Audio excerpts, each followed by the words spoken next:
დიდი მადლობა მოწვევისთვის.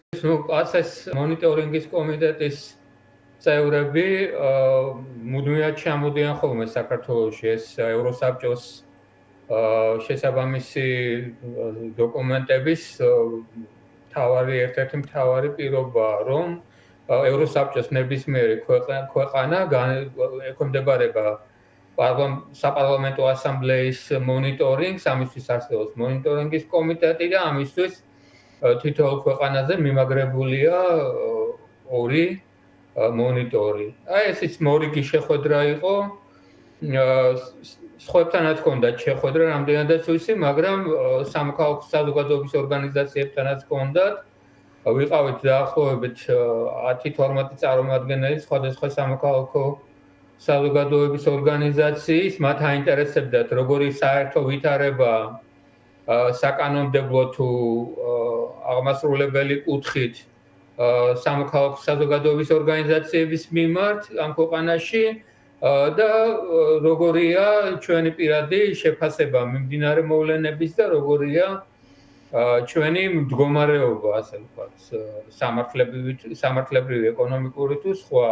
მოვუყევით ეს ყველაფერი, რა თქმა უნდა, ის საშინელი საკანონმდებლო გარემო, რომელიც შექმნა ქართული ოცნების რეჟიმმა, ყველას მიმართ და მათ შორის ასევე არასამთავრობო ორგანიზაციების მიმართ იქნება ეს გრანტების შესახებ კანონში შეტანილი ცვლილების ამოქმედების შედეგად მიღებული რეალობა, როდესაც ფაქტიურად საარსებო საშუალებები გადაკეტა ქართულმა ოცნებამ, აკრძალა რა უცხოელი დონორისგან გრანტის გაცემა ნებისმიერ ორგანიზაციაზე, თუ ამას წინასწარ არ იწვის ქართული ოცნების რეჟიმის შესაბამისი წარმომადგენელი თანხმობას და ჩვენი ორგანიზაციის მიმართ და ბევრის მიმართაც წინასწარო იყო ნათქვამი მათი მხრიდან, რომ ჩვენ არასდროს არ მივიღებთ ამისანა თანხმობას. აქედან გამომდინარე ფინანსური საკითხი, მეორე არის ის, რომ ასევე მოქმედებს ფარა. რუსული კანონიც არავის გაუუქმებია, ისიც მოქმედებს, მაგრამ ის აღსრულებას ჯერ არასდროს დაქვემდებარებია. ფარასთან გამომდინარეც კონკრეტული ასე ვთქვათ, რეპრესიული ზომები, მათ შორის სისხლის სამართლებრივი დევნა და ასე შემდეგ, არავის მიმართ არ დაწყებულა ჯერჯერობით, მაგრამ ამისთან არამე შესაძლებელია. ასევე ის, რაც ეგრეთ წოდებული საბოტაჟის საქმიდან გამომდინარე ხდება ამ ქვეყანაში, როდესაც 8 პოლიტიკურ პარტიის ლიდერს უკვე წაუყენეს ბრალი და შესაბამის ბრიფინგზე გენერალურმა პროკურორმა თქვა და პროპაგანდისტული მედიაც იმეორებს მუდმივად, რომ ამისანა დევნა შეიძლება გაგრძელდეს და გავრცელდეს სამოქალაქო საზოგადოების ორგანიზაციების მესეურების მიმართაც. ეს ყველაფერი მოუყევით რასაკვირველია. იციან საერთო ინფორმაცია მათ გააჩნიათ, რა თქმა უნდა, მაგრამ რაღაცა კონკრეტული საკითხები აინტერესებდა. და ჩვენ როგორც ვიგებთ, ხვალ ქართულ ოცნებასთანაც არის ასეთი შეხვედრა. თქვენ თუ გაქვთ ამის შესახებ ინფორმაცია, იმიტომ რომ ჩვენ გვახსოვს ქართულმა ოცნებამ რა გადაწყვეტილება მიიღო ევროსაბჭოს საპარლამენტო ასამბლეასთან დაკავშირებით, როცა მათ დაასწრეს და თავად თქვეს, რომ უარს ამბობენ თანამშრომლობაზე საპარლამენტო ასამბლეასთან. ხვალ შეხვედრაზე სავარაუდოდ ასეთივე თემები იქნება განხილული, თუ კი ეს შეხვედრა შედგა. საბოლოოდ რა შეიძლება მათ რა შეუძლიათ ამის შემდგომ, რა უფლებამოსილება აქვთ, მას შემდეგ რაც დატოვებენ ქვეყანას, რა შედეგი მოჰყვება ხოლმე ასეთ შეხვედრებს? მომხსენებლები ადგენენ ანგარიშს და საპარლამენტო ასამბლეას მერე წარუდგენენ და კონკრეტული პოლიტიკური ზომები საპარლამენტო ასამბლეისგან როგორი იქნება, ამას ვნახავთ. დღეს უკვე ძალიან მკაცრი ზომაა მიღებული, შეჩერებული აქვს. ეს ქართული ოცნება კი გაიძახეს, ჩვენ შევაჩერეთო, მაგრამ ამათმა შეაჩერეს მას მერე, როცა მათ შეუჩერეს თვითონ საპარლამენტო ასამბლეა. აქედან გამომდინარე, ვითომ რომ რაღაცა დაასწრეს, ეს სინამდვილეში ასე არ არის.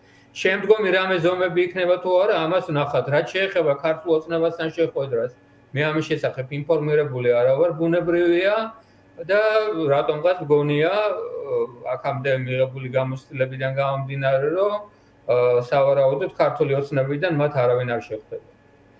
კი ბატონო, ვნახოთ, გადავამოწმებთ და მინდა ასევე გკითხოთ საკონსტიტუციო სარჩელზეც, პოლიტიკური პარტიების აკრძალვის გეგმაზე. თქვენ დღეს ასევე მონაწილეობდით ბრიფინგზე კოლეგებთან ერთად, როცა საუბრობდით გეგმაზე ხელისუფლებისა და სამართლებრივ დარღვევებზე, რასაც მოიცავს საკონსტიტუციო სარჩელი. გითხარით თქვენ რა პრობლემებს ხედავთ ამ პროცესში და ასევე თქვენი აზრი მაინტერესებს ეს შეიძლება თუ არა იყოს რეალური პერსპექტივა პარტიების საბოლოოდ აკრძალვა. დიახ, საკონსტიტუციურ სარჩელზე დღეს კონკრეტულად არაფერი გითქვამს, იმიტომ რომ ჩვენ გამოვაქვეყნეთ დღეს სამართლებრივი შეფასება იმისა, თუ რამდენად კანონიერად იქნა ჩამოყალიბებული და შექმნილი ეს დროებით საპარლამენტო კომისია ცნობილი, წულუკიანის კომისიით რომ არის ცნობილი და რამდენად კანონიერი იყო მისი მანდატი და აღმოვაჩინეთ, რომ მისი დაკომპლექტების წესი და მისი შექმნის წესი პირდაპირ წინააღმდეგობაშია კონსტიტუციის და პარლამენტის რეგლამენტის მოთხოვნებთან, შესაბამისად ამ კომისიას მუშაობის და რაიმე დასკვნის დადების უფლება-მოსილება უბრალოდ არ ჰქონდა და მეორე საკითხია ის, რომ პარლამენტმა ამ კონკრეტულ კომისიას მიანიჭა გაცილებით უფრო ფართო მანდატი, ვიდრე ამას ითვალისწინებს პარლამენტის რეგლამენტი. პარლამენტის რეგლამენტი ძალიან კონკრეტულ ჩარჩოებს ადგენდა ამ კომისიის შექმნის დროისთვის.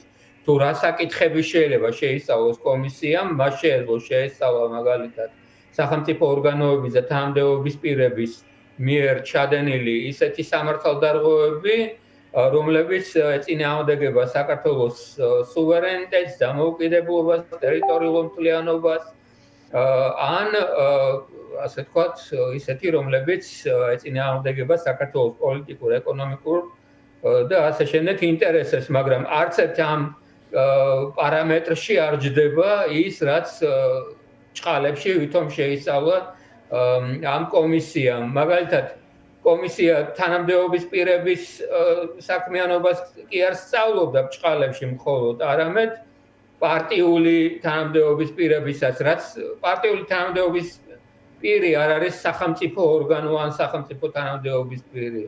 ასევე არასამთავრობო ორგანიზაციების და სხვა არა სახელმწიფო აქტორების საქმიანობის შესწავლა ასევე ცდება საგამოძიებო კომისიის მანდატს და იქ კონკრეტული საკითხებია, რის გამოც ამ კომისიის დასკვნა არც ერთმა დამოუკიდებელმა და მიუკერძოებელმა სასამართლომ არ შეიძლება მიიღოს როგორც სანდო და კანონიერი გზით მოპოვებული მტკიცებულება. ახლა კონკრეტულად ივანიშვილის მიერ კონტროლირებული საკონსტიტუციო სასამართლო რას იტყვის, საბოლოო ჯამში ალბათ რაც ხელისუფლებას უნდა იმას იტყვის, მაგრამ კიდევ ვიმეორებ, დამოუკიდებელი და პირუთვნელი მართლმსაჯულებისთვის ამისთანა უკანონო წესით თავისუფლებამოსილების მანდატს შორს გაცდენილი კომისიის მიერ მიღებული დასკვნა ვერავითარ საკონსტიტუციო სასამართლოს გადაწყვეტილებას საფუძვლად ვერ დაედება. კი ბატონო, თან რა სიტყვით ასევე კონკრეტული პრეტენზიების გამო კოლექტიური პასუხისმგებლობის დაკისრებაზე მთელი პარტიის მიმართ, რაც არის ნაციონალურ მოძრაობაზე, პარტია ახალზე და ლელოზეც. ანუ ის გადაწყვეტილებები თუ ნაბიჯები, რასაც ახლა ამ პარტიას უწუნებენ, თუნდაც მაგალითად ლელოს შემთხვევაში პარლამენტში არ შესვლა, ამის გამო კოლექტიური პასუხისმგებლობა ეკისრება მთელ პარტიას. თუმცა თქვენ ამბობთ, რომ საკონსტიტუციო სასამართლო რასაც ქართული ოცნება იტყვის იმას გადაწყვეტს, მაგრამ რამდენად გაუმარტივდება მაინც რაღაცნაირად ფორმალობა მაინც საჭიროა დაიცვას ალბათ ორივე მხარემ, რამდენად გაუმარტივდება ქართულ ოცნებას სამართლებრივად დაადასტუროს, რომ ის სარჩელი ერთის მხრივ კანონიერია და ასევე გადაწყვეტილება, რომელიც მათ სურთ მიიღონ, ასევე არის ლოგიკური შედეგი ამ სარჩელისა. ნამდვილად ძალიან სწორად დასვით თქვენ ახლა აქცენტები იურიდიული თვალსაზრისით. პირველ რიგში გამონათქვამების პარტიის რომელიმე წარმომადგენლის გამონათქვამი რამდენად შეიძლება შეერაცხებოდეს მთლიანად პარტიას, ეს ერთი პრობლემაა და ყოველთვის არ არის ასე. მეორე პრობლემა გახლავთ ის, რაც უკვე ვთქვი, რომ პოლიტიკური პარტიების წარმომადგენლები, რომლებიც სახელმწიფო თანამდებობის პირები არასდროს არ ყოფილან და ასეთები აქ ბევრნი არიან. მამუკა ხაზარაძეს, ბადრი ჯაფარეძეს, იგივე ზურაბ გირჩი ჯაფარეძეს და რა ვიცი, სხვაებიც, ბევრი, რომლებიც სახელმწიფო თანამდებობის პირები არასდროს ყოფილან. აქედან გამომდინარე, მათი ასე ვთქვათ, საქმიანობა საერთოდ შეუძლებელია, რომ შეწავლილი ყოფილიყო ამ საპარლამენტო დროებითი კომისიის მიერ და შესაბამისად საკონსტიტუციო სასამართლომ რაზე დაყრდნობით უნდა იმსჯელოს მათი შესაბამისი პარტიების აკრძალვა და ესეც ძალიან ასე ვთქვათ, ორჭაფული საკითხია. ძალიან რთული იქნება ეს ყველაფერი, მე ამას ვაცხადებ აბსოლუტურად ასე ვთქვათ, სრული პასუხისგებლობით, იმიტომ რომ ეს მარტივი არ არის ის რაღაცა კომიკურად შედგენილი სარჩელი, რომელიც შეიტანა ქართული ოცნების დეპუტაციამ